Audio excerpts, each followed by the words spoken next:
특강이니까 다시 한번 인사를 드릴까요? 안녕하세요. 문화예술교육 현장의 어시스트 담당 이희부입니다. 오늘 문화예술 경영학과에서 준비한 특강을 진행을 한번 해보도록 하겠습니다. 아셨죠? 우리가 국가공인 문화예술 교육사 자격증 취득했단 말이죠. 그죠? 국가공인 자격증을 취득했음에도 불구하고 이 자격증만 나오면 나는 다양한 많은 직업군이 생길 거야 라고 착각하고 계신 학우님들이 꽤 계세요.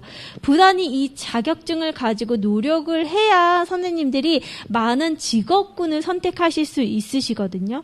그래도 이것도 하나의 선택하는 수 있는 직업군이 아니라 정말 한국 사회 시장 구조를 살펴보면 여러 개의 직업군을 선택할 수 있는 정말 좋은 자격 제도이기도 해요. 그래서 그런 부분에 대해서 조금 알려드리도록 하겠습니다. 그래서 문화예술교육사 그리고 문화예술교육사의 기획자라는 내용을 가지고 얘기를 한번 해보도록 하겠습니다.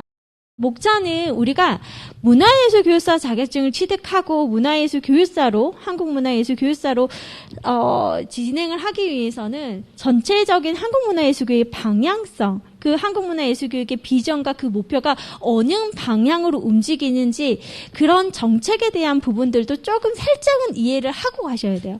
왜냐하면 우리나라에서 원하는 이제 방향성과 비전이 이런 길인데 우리 선생님은 생뚱맞게 다른 길로 가게 되면 뽑힐까요?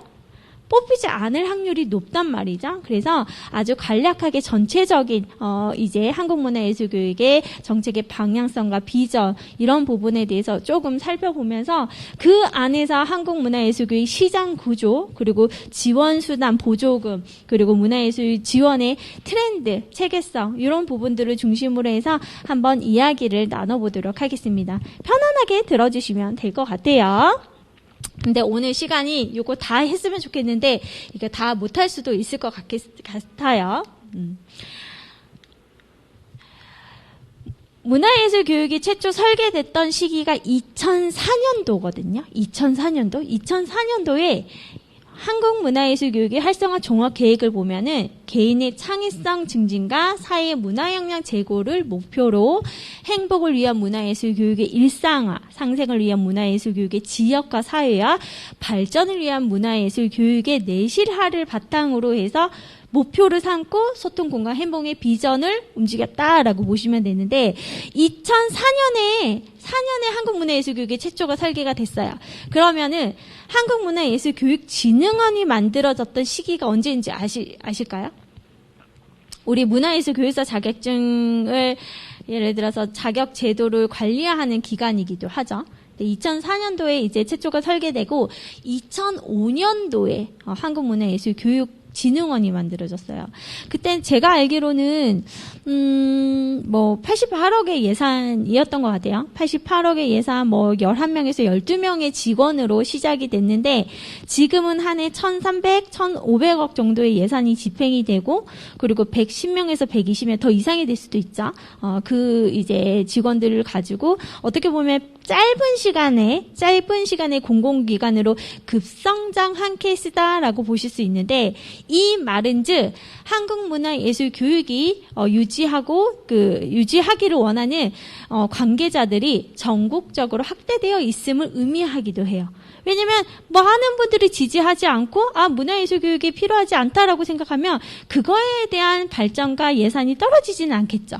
그렇죠? 그래서 그런 부분에 있어서는 문화예술 교육을 원하고 지지하는 관계자들이 전국적으로 확대되어 있음을 우리 선생님들이 알고 나아가시면 될 것 같습니다. 최초에 설계됐던 시기가 그래요. 그래서 그때 설계됐을 때 제가 앞에서 얘기를 했었죠. 우리는 이 문화예술 교육을 하기 위해서 왜 해야 돼요? 행복해지기 위해서 문화예술 교육을 하는 거잖아요. 그래서 행복을 위한 문화예술 교육이 일상화되기 위해서 그리고 상생을 위한 문화예술 교육의 지역화 사회화 사회 중심의 지역 중심의 문화예술 교육이 굉장히 확증되어 있어요. 그렇죠? 그리고 발전을 위한 문화예술 교육의 내실화. 이거는 문화예술 교육사 자격증이 생겨나게 배경이기도 할 거예요. 그래서 이 내실화를 다지기 위해서 문화예술 교육사 자격 제도가 만들어지기도 했잖아요. 그래서 이런 목표 아래 그의 비전을 소통, 공감, 행복을 제시하고 있다라고 보실 수 있어요. 제가 굉장히 오래전 초창기 때 항상 페이퍼 작업할 때 이런 얘기를 했던 것 같아요. 우리가 지원금, 보조금을 받기 위해서는 서류 심사와 PT 심사를 받거든요. 그래서 맨 마지막에 PT 심사를 할 때는 제가 만들어낸 이 교육이 많은 사람들과 공감하고 소통하고 행복했으면 좋겠습니다 라는 말을 하고 마무리합니다. 왜? 한국문화예술교육의 정책 방향성이 그렇게 흘러가고 있기 때문에. 그래서 그 내용을 한 번 더 어필하고 나온 거죠.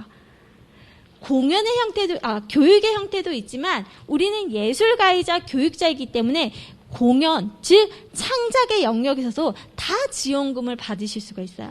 내가 하고자 하는 이 공연이, 이 전시가, 이 음반이 많은 사람들과 소통하고 싶습니다. 그 안에서 공감하고 행복해지고 싶습니다라는 내용들을 텍스트 파일로도 정리를 많이 하고 그리고 마지막에 PT 심사를 받을 때도 마무리해요. 항상. 그렇게 제가 정책을 공부하다 보니까 그런 내용들이 조금 어필이 되면 좋겠다라는 생각을 했기 때문이겠죠. 그래서 문화예술 교육을 통한 소통과 공감과 함께 나누는 행복은 이 모든 것들이 국민의 삶의 질 향상을 위해서 문화예술 교육이 도입이 됐다라고 이해를 해주시면 돼요. 그런데 우리는 이제 중장기 발전기 2020년도에 어떻게 움직이는지 살펴보면은 더 가까이 누리는 문화예술 교육, 함께 만들어가는 문화예술 교육이라는 목표를 가지고 움직여요. 지금 이 말은 조금 요약해 보면 우리가 누리고자 하는 이 문화예술 교육이 정말 일상화되게끔 하기 위함이에요. 그리고 더 가까이, 그리고 우리 주변에 정말 많은 예술 교육들이 만들어졌잖아요. 옛날 같은 경우에는 이 컨트롤 타워가 어떤 프로그램이나 그리고 이 공연의 형태가 만들어졌다면 각 지방자치단체에 뿌리는 형태로 되어 있었거든요. 뿌리는 형태로. 근데 지금 살펴보세요. 각 광역문화재단부터 시작해서 기초문화재단이 진짜 많이 생겼어요. 그래서 각 지역의 특수성, 그에 따른 문화 자원들을 가지고 그 지역의 수요를 대비해서 알맞은 프로그램이나 그리고 공연과 창작물들이 만들어지고 있다라는 것들을 확인을 하게 되실 거예요. 아셨죠? 그래서 2018년에서 2022년의 중장기 발전 계획은 이렇게 되어 있고요. 그에 따라서 제가 2004년부터 2022년도의 내용들을 통틀어 이렇게 도형으로 한번 만들어 봤어요. 다른 거 다 모르셔도 되지만 우리는 지역과 수요자 중심의 문화예술 교육을 취지 체계가 개편이 돼서 나아가고 있으니까 각 지역 중심의 다양한 본인 거주 지역 근처나 본인 지역 중심의 다양한 예술 교육을 많이 만들어야 되겠구나라는 생각을 해주셔야 될 거고요. 그리고 정책의 대상을 우리 부처뿐만 아니라 정책의 대상이 모든 국민이거든요. 그렇기 때문에 여기 보면 생애 주기별 맞춤형 교육, 생애 주기별, 그리고 생애 주기별은 뭐예요? 우리는 요즘은 어르신 대상, 그리고 청소년 대상, 그리고 청년들 대상 등등등등 각 대상별로 진행이 되는 창작물과 공연 교육들이 되게 많이 만들어지고 그런 지원금이 움직여지고 있거든요. 그래서 정책을 보면 생애 주기별 맞춤형 교육 및 다양한 문화예술 교육 프로그램이 운영이 되어야 합니다라고 나와 있어요. 그리고 우리 부처뿐만 아니라 2017년부터 많은 부처에서 쓰이는 단어 하나가 있어요. 그게 어떤 단어냐면 창의성이라는 단어예요. 왜? 4차 산업혁명 대비. 4차 산업혁명이라는 단어도 사실 이번 선거도 그렇고 다 보면은 4차 산업 메타버스 다 그런 용어들을 많이 쓰잖아요. 그래서 기술과 미디어 등 융합된 4차 산업혁명 대비 통합예술교육을 확대하고자 합니다라는 내용들이 들어간다라고 보시면 돼요. 선생님들이 관심이 있으신 선생님들은 막 사이트에 들어가서 살펴보시면 예전에 우리가 가지고 있던 예술뿐만 아니라 약간의 4차 산업혁명대시 기술과 테크놀로지 미디어를 융합한 컨텐츠들의 지원금이 많아짐을 아마 확인을 하셨을 거예요. 그래서 이거는 우리 부처뿐만 아니라 모든 부처에서 이 단어를 가지고 사용이 되고 있고, 또 우리 역시도 이거에 맞춰서 문화예술 교육과 기술과 융합이 돼서 움직이는 방향성을 움직이고 있다라고 보시면 돼요. 몇 년도인지는 모르겠지만 교육부에서 2017년도인가 2018년도에 모든 학년에 코딩 교육이 의무화시켰거든요. 그래서 학교들마다 이 코딩 교육과 로봇 코딩, 아두이노, 매키 다 많이들 배우고 있어요. 그래서 이런 것들을 봤을 때, 교육부에서 그렇게 움직이니까 이런 교육부에서 움직이는 그 흐름에 맞춰서 우리도 예술 교육 분야잖아요. 그렇기 때문에 우리가 하고 있는 이 예술과 다양한 예술과 그 기술의 융합으로 해서 같이 통합과 융합 예술 교육을 지향하면서 움직이고 있다라고 생각을 해주시면 돼요. 그래서 여기 보면 소통, 공감, 행복, 협력이라는 단어가 들어갔는데, 이런 것들, 이 도형에 보면 2004년부터 2020년 중장기 발전 계획이 이 도형 안에 들어가 있으니까 이것만 조금 기억을 하시면서 선생님들이 앞으로 내가 프로그램 기획하는 그 방향성과 그리고 풀어내고자 하는 내용들 안에 이런 것들이 좀 중심이 돼서 이제 써 나가시면 되지 않을까 싶습니다. 아셨죠? 우리가 많은 프로그램들을 보다 보면은 이게 문화예술 교육이잖아요. 사실 우리 서로의 관심과 관점에 의해서 해석이 달라져요. 복합 용어이기 때문에요. 그래서 어떤 사람은 문화 교육으로 풀어낼 수도 있고, 어떤 사업은 예술 교육으로 풀어낼 수도 있고, 어떤 사업은 문화예술 교육으로 풀어낼 수 있어요. 그런데 우리는 예술가이자 교육자, 우리는 문화예술교육사 자격증 취득하시는 분들이잖아요.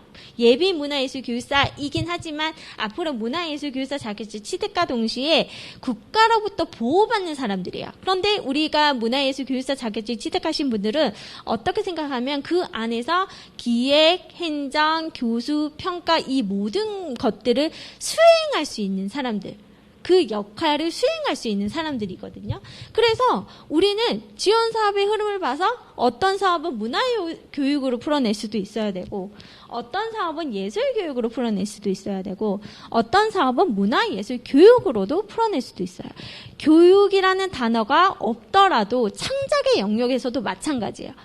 창작의 영역에서 문화로 풀어내야 되는 사업이 있고 예술로 풀어내야 되는 사업이 있어요.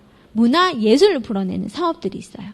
근데 처음에는 아직까지는 많은 경험과 경력이 있는 우리 선생님들도 사실 이렇게 기획의 방향성을 처음에 잡기는 어려워하시는 분들이 많이 있어요. 우리 한번 생각해 볼까요? 우리 선생님들이 생각하는 문화예술, 문화교육이 뭔 것 같아요? 문화교육. 사실 다 알고는 계신데 지금 마스크를 착용하고 계셔가지고. 예술교육. 우리가 가지고 있는 예술이 주는 가장 핵심이 뭐예요? 미적 체험이잖아요. 미적 체험. 그래서 우리가 가지고 있는 예술의 즐거움을 알려주는 거, 감수성이라든지 창의성이라든지 실기 중심의 교육이라든지 이런 것들을 조금 향상시킬 수 있는 교육이 예술 교육이라고 본다면, 문화 교육은 어떻게 보면 우리가 예술이 주는 그런 아름다운 그 기준보다는, 미적 체험보다는 인간과 사이의 소통 문제를 중심으로 풀어내는 교육이라고 보시면 돼요. 창작물도 마찬가지예요. 인간과 사이의 소통 문제를. 예를 들어서 문화교육으로 풀어내는 것들이 뭐가 있을까? 마을 공동체 협력 사업 같은 것들도 있겠죠. 근데 이거는 같이 예술인들끼리 같이 모여서 지역 주민들끼리 모여서 예술 활동하는 것보다 우리가 사회적인 문제들이 어떤 것들이 있는지, 층간소음, 그리고 반려견의 문제들, 이런 것들이 있을 거 아니에요. 그러면은 우리가 지역 주민들이 같이 모여서 이거를 어떻게 해결해야 될 것인지 좀 생각하면서, 그러니까 인간과 소통, 그 사회의 소통 문제를 조금 해결하는 부분에서 조금 더 풀어낼 수 있는, 게 문화교육이라고 보시면 돼요. 그래서 문화예술 교육은 어떻게 보면 문화교육과 예술교육을 확장된 의미로 보실 수가 있으시나요? 그래서 이 안에 인간과 그리고 사회적인 전반적인 소통 문제를 우리가 가지고 있는 예술을 복합해서 풀어낸다 라고 이렇게 가볍게 이해를 하시면 이 기획의 방향성에 대해서 조금 이해가 되지 않을까. 근데 저도 처음에는 몰랐어요. 사업을 하나, 두 개 하다 보면 이 사업은 문화 교육이나 문화 쪽으로 조금 풀어내야 되겠구나. 이거의 부분은 이 사업 같은 경우는 창작의 영역에서 예술의 영역에서 이렇게 풀어내야 되겠구나. 이런 것들이 조금 감이 잡히더라고요. 그래서 그런 것들을 선생님들도 알고 가시면은 되게 좋을 것 같아요. 한국 사회 시장 구조. 저는 이거 한 페이지 가지고도 2시간까지 설명을 해드릴 수가 있어요. 그렇지만 지금 시간이 없기 때문에 굉장히 짧게 우리 학우님들에게 설명을 하자면 우리는 각각의 전문성을 가진 예술인들입니다. 예술인들입니다. 그런데 여기 예술인들이 제 주변에도 아직까지도 그렇거든요. 이 예술인들이 교육 대상을 개인의 형태로 만나는 형태가 예술인들이 굉장히 많아요. 그런데 한국 사회 시장 구조가 창작, 유통, 소비 형태로 봤다면 이 유통의 과정을 선생님이 좀 잘 파악하고 계시면 돼요. 자, 보세요. 우리는 개인이에요. 개인인데 이 개인의 영역에서 지원 사업, 예술인들에게 주는 지원 사업이 교육에 대한 지원 사업이 있고 또 창작에 대한 지원 사업이 있어요. 개인의 형태에서. 그리고 나는 단체 영역에서 움직일 거야. 단체의 영역에서도 교육의 영역이 있고 창작의 영역이 있어요. 문화예술 교육사라고 생각을 해서 난 교육만 할 거야 라는 게 아니에요. 우리는 다 할 수가 있어요. 교육의 영역도 그리고 창작의 영역도.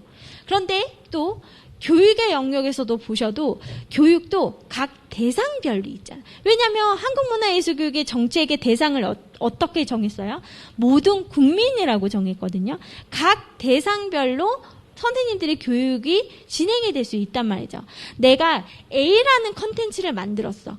A라는 컨텐츠를 만들었으면 이 A라는 컨텐츠가 유아 대상으로도 교육이 될 수도 있고 그리고 그 사실 용어와 그리고 기자재나 교육 재료에 따라서 그 커리큘럼이 조금은 바뀌지만 그 틀은 안 바뀌었단 말이죠. 그래서 안 바뀐 그 A라는 컨텐츠를 가지고 자유학기제, 중학교 친구들 자유학기제 수업으로도 풀어낼 수도 있는 거예요. 그게 기획 역량이라고 보시면 돼요. 그렇게 선생님들이 각 대상별로 소통을 하게 된다면 이 유통 과정에서 많은 기관들을 건너올 수, 트라이가 될 수 있는 거예요. 근데 내가 하나만 유아 대상으로 하는 거 이거 하나밖에 컨텐츠가 없어. 그러면 그 유아 대상만 계속 죽어라. 그것만 볼 수밖에 없어요. 그렇기 때문에 어려움이 있습니다. 그래서 선생님들이 똑똑하신 지금 이 자리에 계신 분들은 내가 이제 프로그램을 개발하고자 했을 때 그 다양한 대상들과 소통할 수 있는 컨텐츠들이 어떤 것들이 있는지 내가 작은 소재를 가지고 유아 대상으로도 소통하고 청소년 대상으로 소통하고 그리고 어르신 대상으로 소통할 수 있는 그런 컨텐츠를 만든다면은 보조금 지역 유형에 따라 선택할 수 있는 것들이 되게 많다. 이거는 지금 제가 개인의 영역에서 알려드리는 거예요.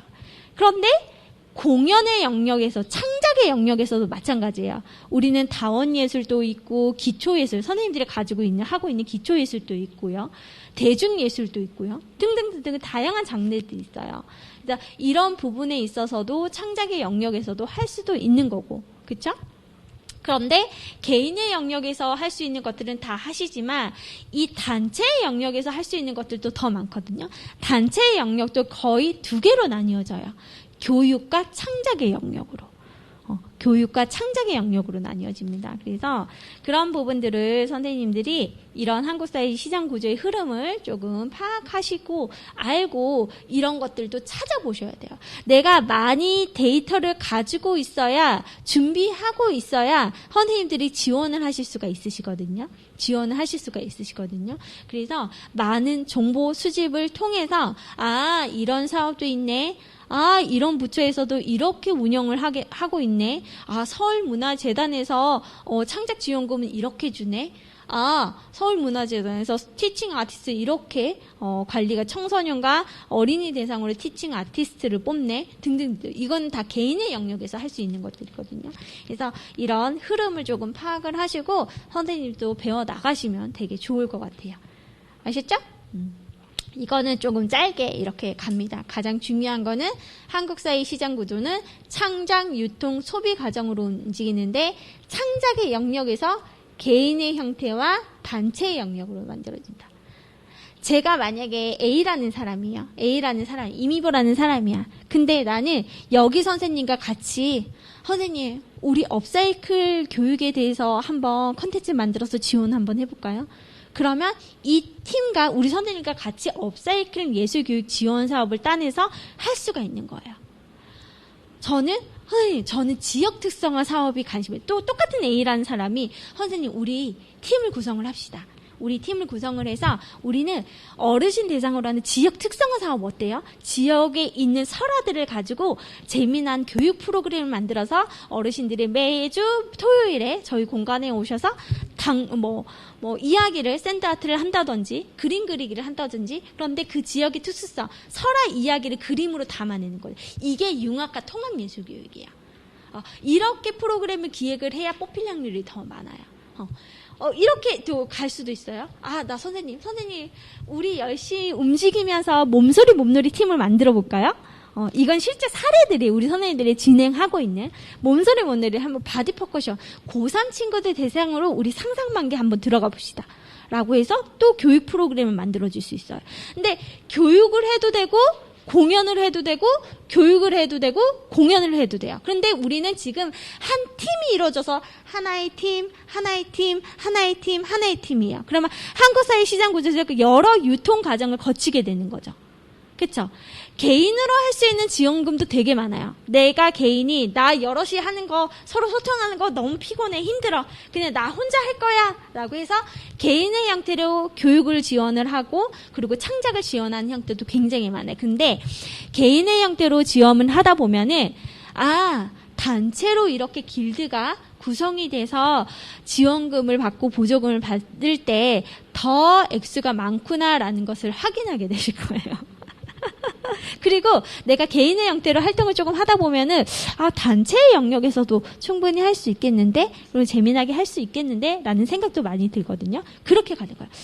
근데 우리 크라우드 펀딩 한번 해보자. 크라우드 펀딩 한국컨텐츠진흥원에서 아이디어만 있으면 아이디어 융합 팩토리에서 이런 지원금을 준대요. 그럼 우리 선생님 디자인 전공이야? 내가 그럼 우리 이런 3D 프린팅을 가지고 이런 거 한번 만들어 볼까요? 으쌰으쌰 해서 같이 팀을 구성해서 가실 수 있어요.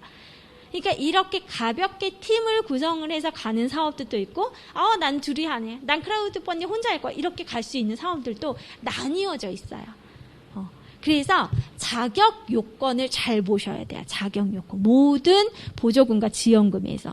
근데 저는 그런 생각이 들어요. 우리 선생님들 지금도 스스로 너무너무 잘 먹고 잘 사시겠지만 거의 저도 이 정책이나 이 예술교육을 공부하기 전에는 이렇게 예술교육과 창작의 영역, 교육의 영역에서 지원금을 받아서 움직인다 전혀 상상을 못했거든요. 근데 모든 사업들이 다 그래요. 지금 공공기관에서 근무하신 분들도 계시잖아요. 근데 공공기관에서 근무하시는 분들도 내가 우리 기관에서 꿈다락 토요문화학교 주말예술 캠퍼스를 이제 지원금을 받기 위해서 계속 페이퍼 작업만 해요.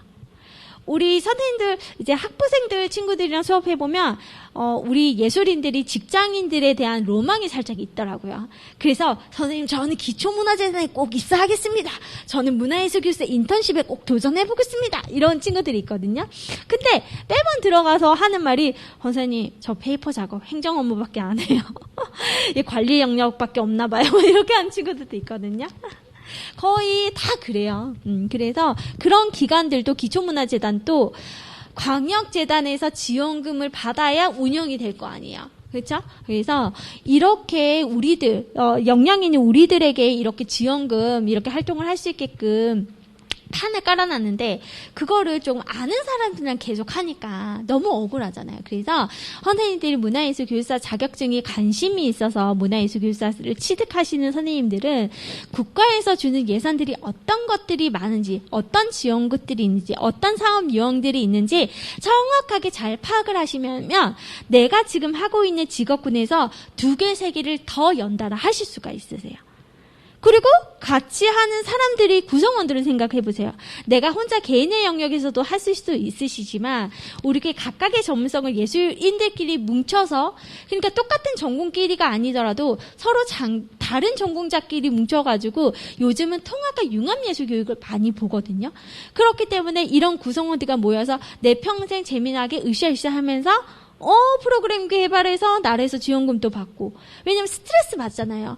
내가 레슨 하는 거 하고 운영해야 하는데 막 그런 거 스트레스 받는데 사실 무조건 이것도 스트레스 안 받는다고는 얘기를 못 해요. 그래서 그런 것들 흐름을 조금 파악을 해보신다면 훨씬 더 남들보다 더 앞서 나가서 여러 직업군과 선생님들이 활동하시는 것들이 이제 의미가 있지 않을까라는 생각을 해봅니다. 넘어볼게요. 그래서 지원 분야 앞에서 설명을 드렸던 것들을 이렇게 데이터 이게 이제 도형으로 선생님들한테 보여주는 거예요. 그래서 지원 분야가 있고 여기는 지원 대상이 개인의 영역, 단체의 영역으로 나뉘어진다. 거의 우리나라 같은 경우에는 프로젝트 지원이 굉장히 많아요. 사실 해외 같은 경우에는 한 번 뽑히면은 연달아 3년, 4년 이렇게 하는데 우리나라 같은 경우는 회계 처리가 연간으로 움직이다 보니까 거의 프로젝트 지원이 많고 나는 공간이 부족해요. 공간 임대와 관련된 지원금을 받는 경우도 있고 뭐 등등등등 간접 지원 뭐 이런 것들 직접 지원 이런 것들이 있거든요. 그래서 뭐 공연을 했어. 공연을 한 거를 공연장 대관비를 나중에 돌려받는 그런 지원금도 있다 보니까 조금 잘 살펴보시고 내가 이런 지원 사업을 좀 받아내도 되겠다라고 하시는 것들이 있으면 도전을 한번 해보시는 선생님들이 되셨으면 좋겠어요. 아셨죠? 이걸 모르면 못해요. 이 흐름을 모르면 아무것도 못해. 우리가 선생님들이 혹시 즐겨 찾는 사이트들이 있나요? 즐겨 찾는 사이트들이? 제가 우리 문체부 산하 공공기관 선생님 제가 조금 잘 돌아다니는 문혁재단을 그 광역문화재단, 기초문화재단 이렇게 정리를 한번 해봤는데 한국문화예술위원회 여기는 창작 지원금이 굉장히 많이 있습니다. 창작 지원금이. 그래서 한번 우리나라에서 가장 많은 예산을 집행을 하고 있는 기관이기도 하고, 보통은 10월 달에 공고가 올라가요. 10월 달에. 선생님들. 10월 달에 올라가고, 11월 달, 12월 달에 뭐 이제 2차 PT 심사까지 뭐 해가지고, 뭐 1월 달에 이제 바뀌고 있는데, 보통 한국문화예술위원회 굵직한 것들 10월 달에 오는데 그 주기별로 조금 있어요. 그래서 그 시기에 맞춰서 살펴보시면 되고요. 수시로 선생님들 뭐 유튜브 검색이나 그런 거 짧게 하잖아요. 그래서 수시로 선생님들이 한국문화예술 즐겨찾기를 해놔서 어떤 이제 지원 사업들 올라가 있는지 그런 것들을 조금 살펴보시는 것도 되게 중요해요. 한국문화예술위원회. 그리고 한국예술인복지재단. 혹시 여기에 나 한국예술인복지재단에 예술인으로 등록되어 있다 하시는 분. 오, 4분씩이나 계시네요. 혹시 지원금 좀 받으셨나요? 직장을 다니고 있어서 혹시 창작지원금도 결혼을 하셨기 때문에 창작지원금도 안 되시겠다. 그쵸? 이게 조건이 있잖아요. 조건이 있기 때문에 혹시 결혼은 안 하시는 우리 학우님들이 있으시다면 내가 한국에서 활동하고 있는 예술인들이면 한국예술인복지재단에 빨리 등록을 하셔야 돼요. 그래야 선생님들이 여기에서 주는 혜택을 받으실 수 있어요. 여기 슬로건이 예술인은 너희 친구, 나의 친구라는 슬로건을 가지고 우리 복지 혜택을 주기 위해서 받은 거거든요. 근데 의외로 또 요거 사이트 이제 가입이 되어 있어서 혜택을 받는 우리 학우님들이 얘기를 들어보면 꽤 있으세요. 이제 창작 매달 300만 원씩 좀 매달이 아니고 300만 원씩 창작 지원금도 있고요. 그죠? 1년에 한 번씩이죠. 그런 것들도 있고. 근데 그거는 아무나 주는 게 아니라 난 한국에서 활동하고 있는 예술인이에요. 교육자예요. 라는 증빙, 포트폴리오를 제출을 하셔야 돼요. 근데 그거를 이제 작업을 하기 위해서 좀 꽤 시간을 투자하시는 학우님들도 있는데 그것도 제가 좀 이해가 안 되는 게 현장에서 보면은 우리 선생님들이 뭐 전시도 하고 공연도 해요. 이거 왜 이렇게 이제 해? 협회에 가입해서 막 이렇게 하면 자기네들 예술인, 한국예술인복지재단 포트폴리오 만들려고 이렇게 한대요. 실제, 그렇게 한대요. 왜냐하면 작업한 것이 있어야 예술인으로 등록이 되기 때문에. 근데 지원금을 받으면서도 이 선생님들의 경력을 쌓을 수 있는 거잖아요. 그쵸? 돈을 내고 공연과 전시와 교육을 하는 사람들도 있는데 한국사회시장 유통에 들어가면 지원금을 받을 수 있는 것들이 있기 때문에 그런 것들도 선생님들이 조금 알고 이게 접근을 하고, 그리고 내가 만약에 가볍게 만드는 교육이 현장이다라고 했을지언정, 선생님은 예를 들어서 우리 아이가 다니는 어린이집에 실습을 해요. 실습하는 기간이 끝나고 나서도 만약에 실습을 하실 수가 있잖아요.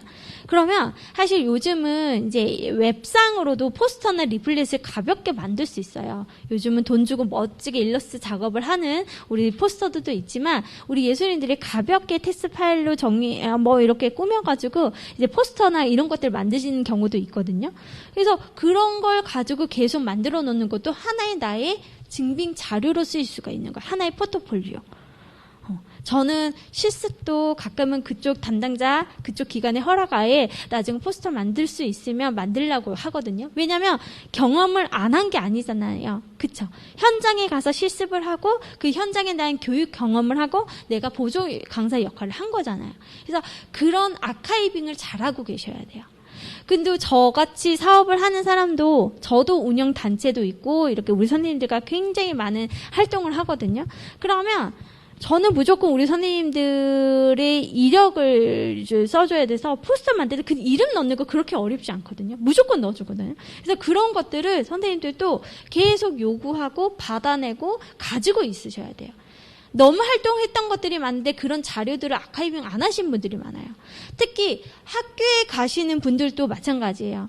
학교 증빙자료, 경력 증빙자료 그런 것들도 기본적으로 만들겠지만 요즘은 내가 하는 프로그램도 어필하셔야 되잖아요. 그런 것들도 가볍게 웹상으로도 포스터나 리플렛을 만들어서 이렇게 운영을 가지고 있을 수도 있어요. 제가 아는 교육연구원 선생님은 극단에서 소속이 되어 있다가 극단에 나와서 본인이 혼자 전국에 있는 학교에 감성 교육연구 수업을 하거든요. 근데 약간 교육이 아니라 교육과 공연과 융합된 컨텐츠를 진행이 되다 보니 강사페이가 굉장히 세요. 40씩 받는데요. 40씩. 그러니까 40분 기준에 이게 이제 학교에도 정해져 있는 금액이 있는데 이거는 교육이 아니다. 융합된 공연 이머시티 시어터다. 이런 식으로 본인이 한 단계 업그레이드 될 수 있는 것들을 계산을 해서 홍보를 하는 거야. 개인의 영역에서. 그래서 이렇게 하다 보니까 이렇게 학교도 연결이 돼요. 근데 항상 할 때마다 포스터를 조금씩 계속 만들어요. 그리고 인스타에 계속 올려요. 그러면 복지회관이나 강남문화센터 이런 데에서도 우리 센터에 와서도 해주세요. 계속 연락이 오신대요. 그래서 이렇게 자기를 홍보하면서 우리는 예술가이자 교육자이기 때문에 선생님들 활동했던 증빙자를 업로드 하시는 거잖아요. 그렇죠? 그래서 그런 것들을 시간 투자해서 선생님들이 조금 나아가셨으면 좋겠고, 한국예술교육진흥원 같은 경우에는 우리 문화예술교육사 자격 제도를 관리하는 기관이고 여러 번 말씀드렸죠. 근데 여기는 학교와 사회문화예술교육 파견 지원 사업들 이제 굵직한 것들을 좀 운영을 하고 있습니다. 나 학교 예술 강사에 관심이 있어 라고 하시는 분들은 작년에, 지금 공고 시기가 아니더라도 재작년에 했던 파일을 미리 다운로드 받으셔서 그 파일에 어떤 것들을 기재해야 되는지 살펴보셔야 돼요. 페이퍼가 뚝딱 나오지 않거든요. 선생님 혹시 지원 사업 해보셨어요? 페이퍼 뚝딱 나옵니까? 많이 하시나요? 그렇구나. 많이 하시군요. 어렵잖아요, 사실. 그 페이퍼 작업하는 것도 많은 시간과 노력을 투자를 해야 이게 작성이 되는 거잖아요. 그쵸? 그래서 그런 것들도 이제 좀 살펴보시는 선생님, 미리 준비하신 선생님들이 되셨으면 좋겠어요.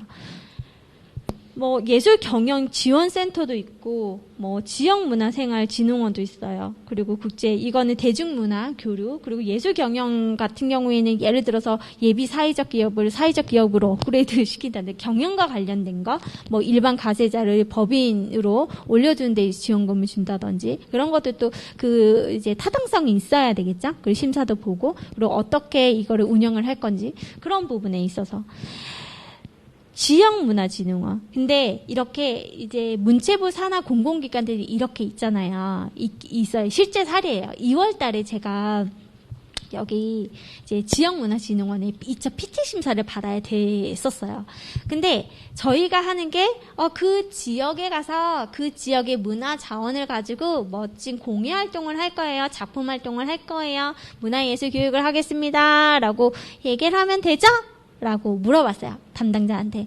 근데 약간 담당자들 이런 노하우를 줘요. 정확하게 선생님, 저희 문체부 산하 공공기관에 문화예술 교육을 진행하는 문화예술교육진흥원이 있기 때문에 선생님이 하는 교육이 문화예술 교육이어도 우리 여기에서 심사를 받을 때 문화를 향유하기 위해서 이 수업을 진행하고자 합니다. 라고 하래요.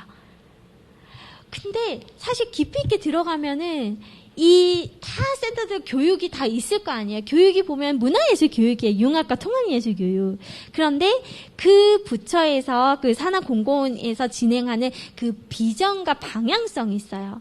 홈페이지 들어가 보시면. 그래서 그런 것들을 면밀히 조금 살펴보시면서 그 기관에서 요구하는 단어들, 잘 쓰이는 단어들, 그런 것들을 조금 어필하시면 좋아요.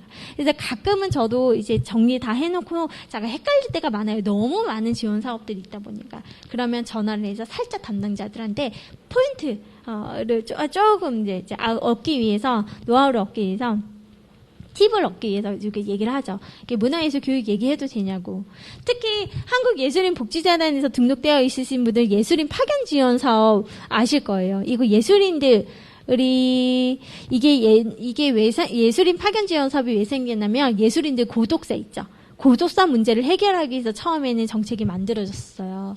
그러니까 연극 배우 한 분이 이제 고독사로 그때 한 번 이슈가 됐었거든요. 그래서 예술인들이 복지 혜택뿐만 아니라 예술인들 너 그냥 혼자 집에 있지만 나와 여러 예술인들과 서로 소통하면서 너희가 가지고 있는 것들을 기업과 단체에 융합을 해서 이슈들을 찾아내라는 취지에서 만들어졌거든요. 그러니까 소통의 문제를 해결하기 위한 거예요. 여기 예술인 복지 문화 교육인 거잖아요. 그래서 여기 면접 볼 때도 주변에서 이제 리더 예술인이 되셨던 분들이 하는 말이 예술가라고 얘기를 하지 말라고. 예술가라고 얘기하라고. 우리는 예술가입니다. 교육자라 얘기하지 말라고. 똑같은 문체부 산하 공공기관이 다르거든요. 컨셉들이. 그래서 그런 것들을 조금 파악하시고 접근을 하셔야 돼요. 넘어갈게요. 선생님들이 어떤 사이트에 들락날락 하실지는 모르겠지만 이렇게 문화예술 분야 진로 및 취업 관련 정보 제공 사이트들이 많이 있습니다. 근데 요즘은 한눈에 볼 수 있는 아트누리 사이트가 있어요. 아트누리 사이트. 우리가 이제 공고 시기부터 시작해서 너무 기관들이 많이 있다 보니까 선생님들이 이런 것들을 찾기가 어렵잖아요. 찾기가 어려워서 한눈에 볼 수 있는 아트누리 사이트가 운영이 되는데 초창기 때는 이거 만들어진 지 얼마 안 된 걸로 저는 알고 있거든요. 잠깐 이거 한번 볼게요. 이거 보면은 혹시 여기 인터넷이 연결이 됐나요? 그런 거 같아요. 인터넷이 훌륭합니다. 여기 보시면 훌륭해요. 요거예요. 옛날에는 저 이거 제가 2년 전에도 정보가 많이 업로드 안 되어 있어가지고 못 봤는데 요즘은 잘 되어 있더라고요. 그래서 여기 보시면 전체 검색도 나오고 올라가 있어요. 어떤 공모 사업들이. 근데 지금은 하반기잖아요. 그쵸? 10월 때부터 잘 보셔요. 올해 10월 때부터 계속 들락날락 하시면서 나에게 맞는 지원 사업들이 어떤 것들인지 찾아보셔야 돼요. 나 예술인, 나 청년 예술가 창작 지원금 받을래. 그런 것도 또 있거든요. 그런 것도. 그래서 저는 이제 수업 시간에 이런 거 검색해서 나에게 맞는 사업 하나씩 찾아내는 것도 과제로 내기를 해요. 근데 이런 것들 수시로 찾아보시면 내가 예를 들어서 이렇게 서울 지역이면 서울, 대구 지역이면 대구, 그리고 여기 사이트만 믿지 마시고 선생님들이 본인의 경력 문화재단이라든지 여기 보시면 정보 제공 기관들이 이렇게 나오죠. 그러면 내가 국내 전공이면 여기도 수시로 들어가고 여기에 공고가 올라가 있는 게 이 아트누리에 올라가 있기도 하지만 혹시나 가벼운 것들을 놓칠 수도 있거든요. 그리고 지역문화, 우리가 생활문화지원센터라고 들어보셨죠? 주변에 너무 많죠. 그쵸? 우리 선생님들 한 달에 이 200만원씩 받는 것도 여기 안에 굉장히 많이 올라가 있거든요. 그리고 한국문화예술위원회는 뭐 이렇게 있어요. 그리고 감명문화재단 같은 경우는 17개 기관이 있어요. 17개. 그죠? 그리고 기초문화재단 너무 많죠. 자잘한 것들. 근데 이런 기관들이 다 누구예요? 다 우리 예술인들에게 지원금을 주기 위해서 이렇게 사이트가 움직이고 있거든요. 운영이 되고 있거든요. 그래서 이런 정보, 이런 사이트에서 주는 정보들을 확인을 하고 그에 맞게 그 선생님들이 나에게 지원이 어떤 게 어울리는지 나는 프로젝트 지원을 할 거야. 그런데 나는 개인의 영역에서 해야지. 난 팀의 영역에서 그런 것들을 좀 자격을 살펴보시고 나서 지원을 해주시면 돼요. 저는 가끔은 이렇게 아트누리나 광역문화재나 기초문화재나 선생님 서치를 하시지만 여기 이나라 도움에 들어가셔서 도움을 받는 것도 추천을 드려요. 우리가 사업을 진행을 하다 보면 내가 문체부 산하 공공기관에서 운영하는 지원 사업 외에도 다른 사업에도 나 이거 할 수 있겠는데? 라는 용기가 생길 그 시점이 있어요. 시기가 있어요. 왜냐면 기획 역량이 있는 선생님들이기 때문에. 그래서 이 나라 도움에 보면은 각 중소기업이나 벤처기업, 여성가족부 등등등 사회복지와 문화교육 다 들어가 있거든요. 그래서 그 분야에서도 어떤 것들이 있는지도 좀 살펴보시고 또 자격 요건이 맞으시면은 한번 도전해 보시는 것도 추천을 드립니다. 우리 청년들 같은 경우에도 청년 예술가 지원 사업들이 되게 많이 있어요. 그래서 그걸 놓치면 모르면은 지원을 못 받거든요. 청년들 맞으시잖아요. 그쵸? 청년들. 맞죠? 청년들 맞으시잖아요. 그래서 청년들 맞잖아요. 그래서 그거를 좀 살펴보시면 좋을 것 같아요. 이거는 각 사이트마다 들어가 있는 그 트렌드들을 살펴보려고 이렇게 남아봤는데 시간 관계상 선생님들이 집에 가셔가지고 이런 사이트를 한번 검색해 보세요. 검색해 보시면은 창작 지원에는 어떤 것들이 있는지, 예술 교육 지원에는 어떤 것들이 있는지, 기술과 융합한 예술 교육은 어떤 것들이 있는지. 경기문화재단도 마찬가지예요. 그 트렌드에. 왜냐면 경기문화재단에서 하는 운영 기관들이 굉장히 많잖아요. 그쵸? 많이 있는데 각 운영 기관마다 또 공모 사업들이 있거든요. 상주 단체들도 뽑고. 그래서 요런 트렌드를 좀 보세요. 항상 보시면은 여기 보면 공지사항, 입찰공모, 채용공고 이렇게 나와 있어요. 그래서 개인의 영역으로 여기 사업공고 있잖아요. 사업공고들 있잖아요. 그래서 사업공고도 보시면서 선생님들이 맞춤형 지원 사업을 조금 해보셨으면 좋겠어요. 문화예술교사 자격증 취득하시려면은 개인의 영역에서 모든 활동을 하실 수가 있으시거든요. 그래서 그런 것들을 찾아내서 살펴보시면 될 것 같아요. 그리고 그것도 있어요. 각 이제 문체부 산하 공공기관들이 있는데 각 공공기관들마다 꿈다락을 운영을 하거든요. 그 꿈다락 또 그 꿈다락만의 컨셉이 있어요. 한국문화예술위원회, 연합회 같은 경우에는 각 지역의 문화회관에서 운영이 되는 교육을 꿈다락을 진행을 하는 거예요. 그래서 문화회관은 사실 크잖아요. 각 지역에 굉장히 우리 지역을 돋보이게 하는 문화센터이기도 하고, 그래서 거기 보면은 사실 들어가는 교육들도 보면 문화회관이 단체가 협력을 통해서 이런 지원 사업을 많이 하거든요. 지원 사업을 많이 해요. 그래서 내가 조금 기발하고 독특한 아이디어가 있다. 현황을 보면은 서울권은 사실은 수도권이 포화 상태거든요. 그건 지방이야. 나 엄마 고향이 여기야. 예를 들어 강원도 삼척이야. 삼척에는 계속 이 꿈다락 토용문화학교 기술이부 문화예술교육을 지원을 안 했네. 그러면 내가 한번 트라이 해봐야지. 그쪽 문화회관으로. 이렇게 되는 경우 되게 많아요. 그리고 담당자들과 얘기를 해보고 하면은 의외로 단체들이 문화회관에 이 컨소시엄과 연결이 안 돼서 지원금을 놓치는 경우가 되게 많대요. 맨날 연락이 온대요. 문화회관에서. 전국에 있는 이렇게 많은 문화회관. 왜 우리 지역에는 안 해주고 왜 자꾸 다른 지역에만. 아니 그쪽에서 신청을 안 하셨잖아요. 지원을 안 하셨잖아요. 우리는 단체가 없어요. 이렇게 담당자들이 온대요. 단체들이 많은데. 그래서 본인들이 가지고 있는 컨셉에 맞는 문화회관에 할 수 있는 다양한 컨텐츠들이 있으면 먼저 역으로 제안을 하셔서 그 문화회관과 컨소시엄으로 형태로 해서 지원을 하는 형태도 많이 있습니다. 각 기초문화재 문화재든 또 마찬가지예요. 우리 선생님들 많이 수업을 들어오시면 많은 단체, 미술관, 박물관에서 연락이 온대요. 우리 여기서 이번에는 올해는 뭐 꿈다락을 해봅시다. 주말예술 캠퍼스를 해봅시다. 지역특성화 사업을 해봅시다. 꿈의 학교를 해봅시다. 이렇게 연락이 온대요. 그래서 준비되어 있는 사람들이 또 제안을 하실 수가 있다. 그런 얘기를 하고 싶었어요. 그래서 각 이제 산업공공기관마다 지원 사업들이 있지만 그 컨셉이 조금 다르다. 그래서 그 흐름을 조금 파악을 해주셔야 돼요. 이것도 한국문화예술위원회. 창작 지원금이 되게 많아요. 예술 선생님들. 요즘 전시, 공연 만드는 거 누가 본인 돈으로 합니까? 누가 공연 본인 돈으로 합니다. 이런 지원금을 받아서 하지. 그쵸? 그래서 이렇게 지원금도 있다라는 것들을 보여드리고요. 제가 이거 트렌드까지 하기는 조금 시간이 안 될 것 같아요. 오늘 12시 반까지 마무리하기로 했었거든요.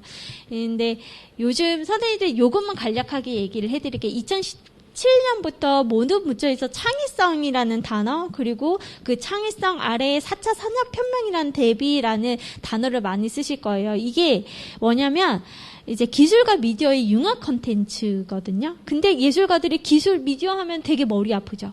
근데 제가 우리 선생님들과 프로그램 컨텐츠를 만들고 하다 보니까 어렵지는 않아요. 노력 같이 혼자 하면 어려운데 같이 하면 하실 수가 있어요.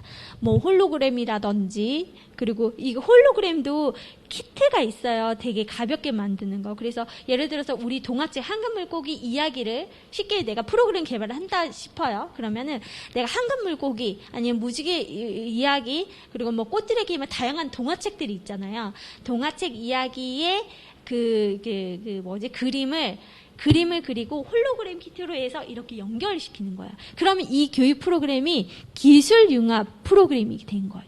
별거 아닌데. 그렇게 이제 풀어낼 수도 있는 거거든요. 보통 이제 스토리텔링을 많이 해요. 스토리텔링을. 근데 어떻게 보면 기획을 어떻게 작성을 하냐에 따라서 달라지거든요. 그래서 이런 것들도 조금 도전해 보시고, 내가 만약에 할 수 없는 것들이면 기술자들을 쓰면 되니까. 저희도 매핑이나 이런 것들 하거든요. 매핑도 처음에는 기술자를 썼는데 이제는 우리 예술가 선생님들이 직접 하세요. 너무 좋은 플랫폼들이 가볍게 교육할 수 있고 공연할 수 있는 플랫폼들이 너무 많이 나와 있어요. 근데 조금 예술 교육으로 업그레이드 된 게 기술과 미디어지, 미디어라고 보시면 돼요. 왜냐면 단위가 다르니까. 예를 들어서 꿈다라 토용문화학교 같은 경우가 2,500에서 4,000만 원짜리 지원 사업이라면 이 기술 포인트가 하나가 들어가면은 1억까지, 2억 막 이렇게 올라가거든요. 단위가 달라요. 왜냐면 기자재들이 있어야 되니까. 그래서 차라리 고생하실 거 이런 것들을 미리 역량 강화 하셔가지고 이 트렌드에 맞게끔 같이 접근을 해보시면 좋을 것 같아요. 근데 혼자 하지 마시고 같이 모이세요. 똘똘 뭉치셔가지고 우리 이런 거 한번 해보자. 역량 강화 하면서 교육 프로그램 개발해보자.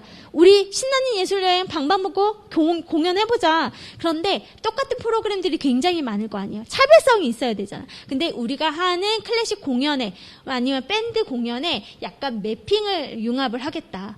그림을 보여주겠다. 뭐 이런 것들. 그런 아이디어를 가지고 접근을 하시면 되겠습니다. 네, 이게 사실 3시간짜리 특강이어서 이거 다 넘어가겠습니다. 네, 그래서 선생님들이 기억하셔야 될 거는 이게 단체도 있지만 개인의 영역도 되게 중요해요. 그래서 서면 심사를 할 때는 보면은 이 사업 운영의 역량, 교육 프로그램, 사업 관리 이렇게 나뉘어서 평가가 된다라고 보시면 돼요. 근데 여기서 가장 핵심이 다른 것들은 다 채울 수 있어. 가장 중요한 거는 각 사업마다의 사업 취지의 이해도를 파악을 하셔야 돼요. 우리 재단에서 근무하시는 분들이 계속 얘기하셨던 것들이에요. 우리 선생님들 이제 페이퍼 작업을 한번 하면 1차에서 본인들이 필터링을 하고 심사를 올리잖아요. 가정에서 우리 이 사업에서 요구하는 취지의 방향성과 정말 동떨어진 사업 계획안이 올라올 때가 되게 많다. 라는 얘기를 많이 하거든요. 그래서 공모 개요를, 요강을 보시면, 공모 요강을 보시면 이 사업의 목표, 그리고 비전, 기대효과 다 올라가 있어요. 근데 그 내용이 핵심이라고 보시면 돼요. 핵심이라고 보시면 그 내용 안에 내가 이제 페이퍼 서면으로 정리하실 내용들이 녹아져야지 요 핵심인 내용들이 빠지시면 안 돼요. 그래서 사업 취지의 이해 그리고 똑같은 프로그램들이 굉장히 많이 있어요. 선생님들 프로그램 기획하는 거 이제 2번 하시잖아요. 제가 본 프로그램도 굉장히 많을 거예요. 똑같아요. 비슷해요. 그런데 정확하게 어떤 차별성을 가지고 그리고 똑같은 프로그램이어도 저희가 면접 실사에서 어떻게 걸러냈냐면 이 사람의 교육적인 아니면 예술적인 철학을 봐요. 저는 그냥 뛰어놀고 싶어요. 놀고 싶어요. 행복해지고 싶어요. 내가 가지고 있는 것과 뭔가 실기 중심의 교육을 배우는 건 힘들어요. 이 현장에 있을 때 얘기를 하면서 이 사람이 경험하고 그리고 공부했던 그 철학이 잘 담겨져 있어야 돼요. 그래서 이 프로그램의 차별성과 교육에 있어서 창작물에 있어서 이제 예술가들의 철학이 잘 녹혀져 있어야 된다. 그리고 이것들 뭐 체계성, 뭐 투성 고려 이런 것들은 기본이 되니까. 대상의 특성을 고려하지 않고 페이퍼가 뭐 기획안이 작성이 된다든지 그런 것들을 1차에서 필터링이 됩니다. 그래서 이런 것들을 조금 잘 살펴보시면서 이제 정리를 하시고 이것도 하나의 훈련이거든요. 처음에 잘 안 돼요. 그래서 훈련하시면서 다양한 것들을 이제 해 보시면 좋을 것 같고 한 번 붙으시면 그 다음부터는 조금 쉬워요. 사실은. 한번 붙으시면. 그래서 잘 나가는 팀들은 계속 잘 나가잖아요. 그거에 대한 노하우와 그거에 대한 자료들이 많이 쌓였기 때문이에요. 그래서 한 3번, 4번 떨어지셔도 계속 도전을 한번 해보시면 좋아요. 이런 것도 닭의 영역입니다. 이렇게 해서 넘어가도록 할게요. 그리고 이것도 지원서, 신청서에 작업할 때 제가 약간의 팁을 이렇게 정리를 할 건데 다 필요 없어요. 선생님들 작성을 하실 때 내가 어떤 내용을 담고자 하는지 한번 소리내서 읽어보세요. 그 내용이 선생님들이 머릿속에 읽히시잖아요. 그럼 제출하셔도 돼요.